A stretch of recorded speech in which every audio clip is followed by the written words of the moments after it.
quindi c'è un'associazione con un suo direttivo che amministra e gestisce le attività svolte al suo interno. Tu sei il portavoce, quali altre cariche esistono? Esiste un presidente da statuto, esiste un tesoriere, poi esiste un direttivo fatto o meglio un'assemblea generale fatta da tutte quelle persone che contribuiscono, diciamo, al mantenimento del centro e che hanno diritto di essere sia elettori che eletti, e quindi anche di portare le proprie opinioni, di proporre modifiche allo statuto, nuove attività, eccetera. Quindi tra l'altro lo statuto stesso non esclude i non musulmani dal essere parte di questa assemblea, quindi dico chiunque è benvenuto anche in questo senso. Posso farti un'imboscata chiedendoti una copia di questo statuto, che poi diffonderemo nel sito a beneficio di chiunque voglia conoscerli meglio, per cui questo è un annuncio formale. E lo statuto sarà presto disponibile per chiunque lo voglia consultare. Possiamo fare qualche nome del direttivo? Sì, il presidente attuale è il fratello Muhammad Ali Erbesh, fratello di origine libica ma italiano. Meglio noto come El Libi. El Libi, esattamente, fratello italiano con cittadinanza italiana. Il tesoriere è il fratello Kamal di origine algerina. Il sottoscritto è il portavoce, esiste il fratello Bouraoui, che già qualcuno conosce, è rimasto nel direttivo con funzione di adiuvante o aiutante del portavoce. Per il momento è un direttivo un po' ristretto, diciamo, anche perché stiamo allargando la comunità, presto avrà una seconda sede e quindi ci saranno 2 direttivi a quel punto, quindi per il momento abbiamo mantenuto una situazione, diciamo, mista o comunque temporanea. Ecco, il Centro Culturale Islamico è un luogo complesso, perché un luogo di incontro e di confronto tra fratelli e sorelle. Abbiamo sottolineato l'importanza di questo concetto nella cultura, nel mondo islamico, ma anche luogo di culto e luogo in cui l'educazione dei giovani islamici possa trovare appunto possa avere corso. Ti chiederei di approfondire questi 2 aspetti. Luogo di culto, perché noi sappiamo che il venerdì, per esempio, c'è la funzione settimanale, ci sono 5 preghiere al giorno, però il venerdì la funzione del venerdì è un po' il cuore del calendario della vita di un musulmano. Come si tiene? Che cos'è? Infatti diamole un nome.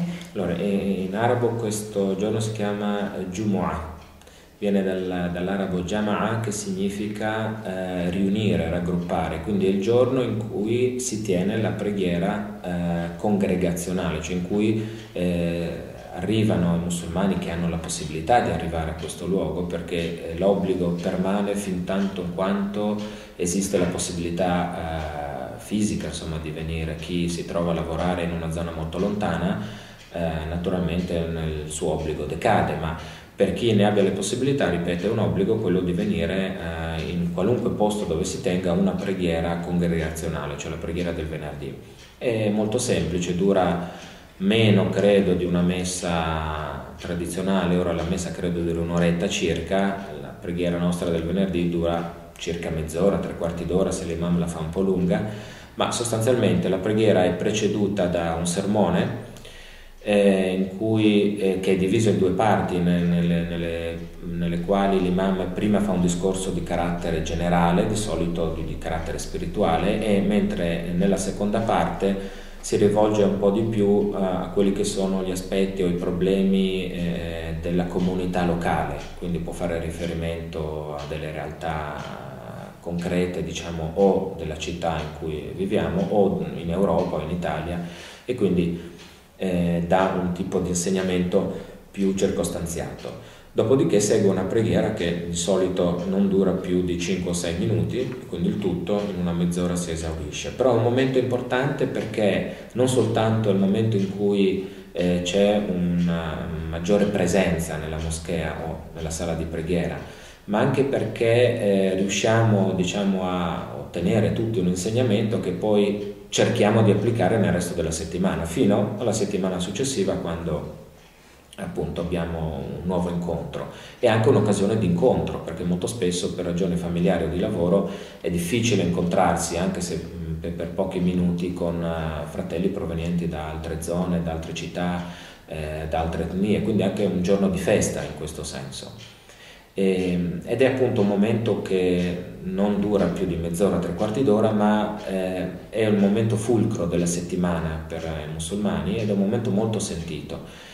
In questo senso posso testimoniare che anche qui a Udine, in Friuli in generale, non c'è quella paura, quella percezione di estraneità totale. Molti datori di lavoro ormai sono orientati verso la concessione di un'ora in più o mezz'ora a seconda della distanza a quei lavoratori che ne facciano richiesta, proprio per partecipare alla preghiera del venerdì. Quindi anche questo è un segnale, credo, abbastanza importante di integrazione già avvenuta, insomma.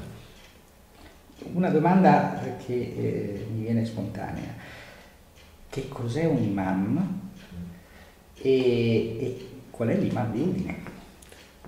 A Udine non abbiamo un imam, inteso come quella persona che guida non semplicemente la preghiera, questo è il significato letterale della parola imam, ma quella persona che guida la comunità.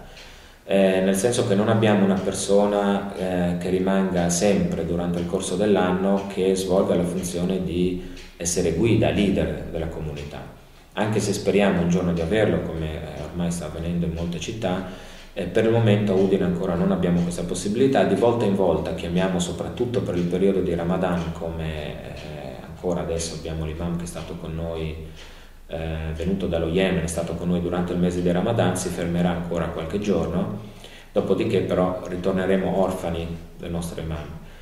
L'imam è sostanzialmente, come dicevo, letteralmente colui che si antepone agli oranti, da cui viene la parola imam, colui che sta davanti, ma questo termine è venuto ad assumere delle caratteristiche più generali. È, diciamo, quello che guida la comunità, quello quindi che dà degli insegnamenti, dei consigli, dà delle indicazioni su come un musulmano qui in questo paese, in questa città, può vivere la propria fede in un contesto particolare come quello, diciamo, nel quale in cui viviamo.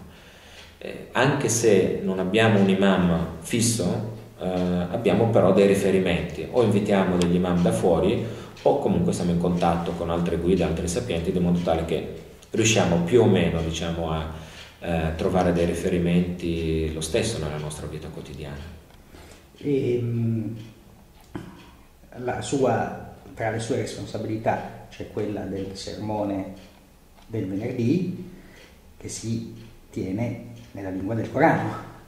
Non solo, normalmente il sermone viene tenuto in arabo, ma noi abbiamo ormai da lungo tempo la consuetudine di fare la traduzione in italiano, di modo tale che i musulmani non arabofoni possano capire e partecipare anche allo spirito del venerdì. Quindi non soltanto per la preghiera del venerdì, tra l'altro, ma ogni volta l'imam o qualcuno faccia una lezione in lingua araba o in lingua diversa, da noi sempre prevista la traduzione in italiano, proprio non solo per motivi di trasparenza, ma più che altro per cercare di fare di questo luogo del centro islamico un luogo condiviso da tutti, musulmani e non, ma da tutti quelli che desiderano venire a capire, vedere che cosa stiamo facendo.